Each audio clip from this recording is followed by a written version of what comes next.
បងខ្ញុំសូមសួរមួយពាក់ព័ន្ធនឹងផ្នែកវ័យចាប់ពីអាយុ40ឆ្នាំទៅផ្នែកហ្នឹងមើលចិត្តអត់ច្បាស់ហ្នឹងមកពីមូលហេតុអីគេទៅបាទពាក់ព័ន្ធជាមួយភ្នែកកាលណាអាយុចាប់ពី40ឆ្នាំទៅ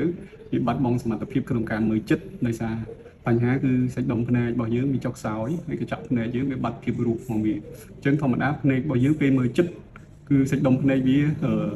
ធ្វើឲ្យកញ្ចក់ភ្នែកនឹងក្រាស់ដើម្បីមើលចិត្តបានតែដល់ពេលសាច់ដុំភ្នែកយើងខ្សោយហើយកញ្ចក់ភ្នែកយើងបាត់បង់ភាពរស់របស់វាធ្វើឲ្យការមើលចិត្តនឹងវាមានកម្រិតធ្វើឲ្យយើងមើលទៅព្រិលស្វាំងណាអញ្ចឹងសរុបសេចក្តីមកដើម្បីឲ្យយើងដឹងថាភ្នែកយើងមានបញ្ហាគេហៅ presbyopia ឬក៏ទូទៅគេនិយាយថាមញប់ចិត្តនឹងបានតើគេអាចសម្គាល់ខ្លួនឯងបានតាមរយៈអីគេដែរយើងតែងអត់ចាប់អារម្មណ៍ទៅលើភ្នែករបស់យើងទេជាប្រចាំថ្ងៃប៉ុន្តែវិធីងាយៗដែលយើងអាចសម្គាល់បានថាភ្នែកយើងមានបញ្ហា presbyopia ឬក៏វិវត្តតាមវ័យហ្នឹងគឺទៅលើការមើលចិត្តរបស់យើងបើយើងសង្កេតឃើញខ្លួនយើងមើលអក្សរទូចផ្ដើមជាប់ចូលគ្នាចាប់ពីរ